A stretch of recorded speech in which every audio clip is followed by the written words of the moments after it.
नमस्कार मित्रों। माघ महात्म्य की कथा की सुनते हुए इस सीरीज में अभी तक हमने 12 अध्याय अध्ययन किए हैं। आज हम 13वां अध्याय पढ़ेंगे। हमने 12वें अध्याय में पढ़ा था किस प्रकार एकादशी महाव्रत की महिमा से स्वर्ग की प्राप्ति, अच्छे लोगों की प्राप्ति होती है। आज हम 13वें अध्याय के बारे में सुनेंगे, जिसमें विकुंडल कहने लगा कि तुम्हारे वचनों से मेरा चित्त अति प्रसन्न हुआ। अर्थात विकुंडल और यमदूत के बीच जो संवाद चल रहा है, जिसमें कि विकुंडल को स्वर्ग की प्राप्ति हुई है और विकुंडल यमदूत से सूक्ष्म प्रश्न कर रहा है। तो इसी क्रम में विकुंडल कहने लगा, तुम्हारे वचनों से मेरा चित्त अति प्रसन्न हुआ, क्योंकि सज्जनों के वचन सदैव गंगाजल के सदृश पापों का नाश करने वाले होते हैं। उपकार करना तथा प्रिय बोलना सज्जनों का स्वभाव ही होता है, जैसे अमृत मंडल चंद्रमा को भी ठंडा कर देता है। अब कृपा करके यह भी बतलाइए कि किस प्रकार मेरे भाई का भी नरक से उद्धार होगा। जैसा कि आप परिचित हैं, हेमकुंडल नामक वैश्य के 2 पुत्र थे, एक कुंडल और दूसरा विकुंडल। कुंडल को नरक की प्राप्ति हुई थी और विकुंडल को स्वर्ग की प्राप्ति हुई थी। तो ये विकुंडल अपने बड़े भाई कुंडल, जो कि नरक में चला गया था, उसको भी स्वर्ग में लाने के लिए यमदूत से उपाय पूछता है। तब यमदूत कुछ देर ज्ञान दृष्टि से विचार कर मित्रता रूपी रस में से बंधा हुआ बोला कि हे वैश्य, यदि तुम अपने भाई के लिए स्वर्ग का कामना करते हो तो जल्दी ही अपने 8 जन्म के पुण्य फल को उसके निमित्त अर्पण कर दो। तब विकुंडल ने कहा कि हे दूत, यह पुण्य क्या है और मैंने कौन से जन्म में पुण्य और कौन से जन्म में पाप किए हैं और कैसे किए हैं, सो सब बतलाओ, फिर अपना पुण्य अपने भाई को दे दूंगा।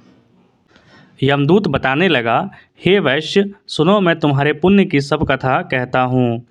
पूर्व जन्म में मधुवन में साल नाम की एक ऋषि रहते थे।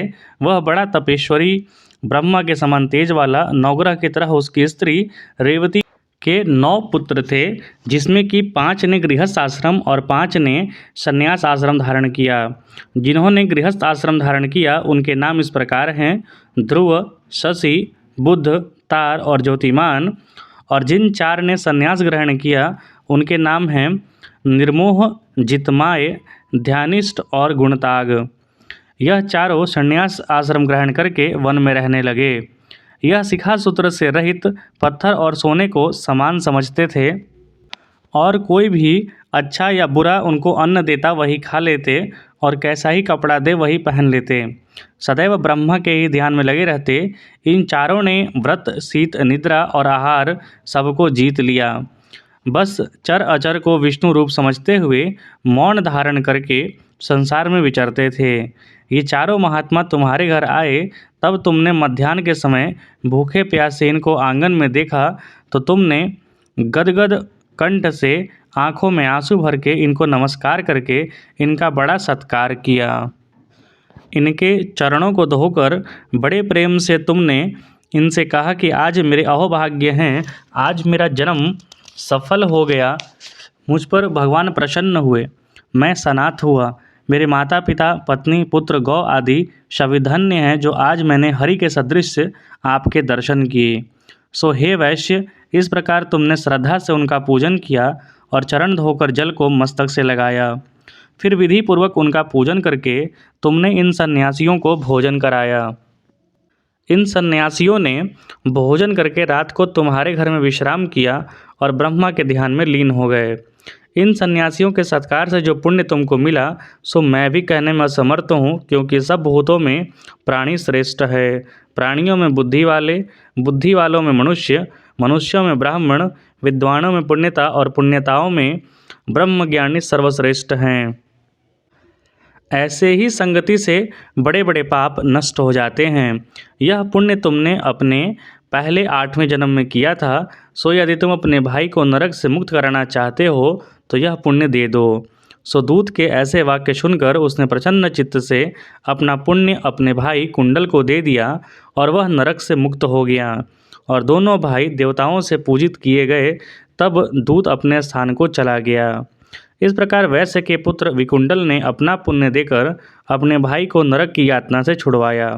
सो हे राजन, जो कोई इस इतिहास को पढ़ता या सुनता है वह 1000 गोदान का फल प्राप्त करता है। अर्थात यह कथा जो हम सुन रहे हैं इसे महाराज दत्तात्रेय स्वामी ने कार्तवीर नाम के राजन को, जिसका नाम सहस्त्रार्जुन भी था, उसे सुना रहे थे। अर्थात इस कथा को सुनने के पश्चात बहुत पुण्य की प्राप्ति होती है। इस प्रकार यह 13वीं अध्याय समाप्त होता है। हम 14वें अध्याय के साथ आपके सम्मुख हाजिर होंगे। कृपया आप चैनल को लाइक शेयर सब्सक्राइब जरूर करें और अपना आशीर्वाद जरूर दें। कुछ त्रुटि हो तब भी आप कमेंट बॉक्स में लिख सकते हैं। 21 तारीख को मौनी अमावस्या है और उसका व्रत पूजन या फिर उपाय मैंने वीडियो बना के डाल रखा है। आप वो प्लेलिस्ट में जाकर देख सकते हैं या फिर कंटेंट में जाकर देख सकते हैं। चैनल को कृपया अपना आशीर्वाद ज़रूर दें। बहुत बहुत धन्यवाद।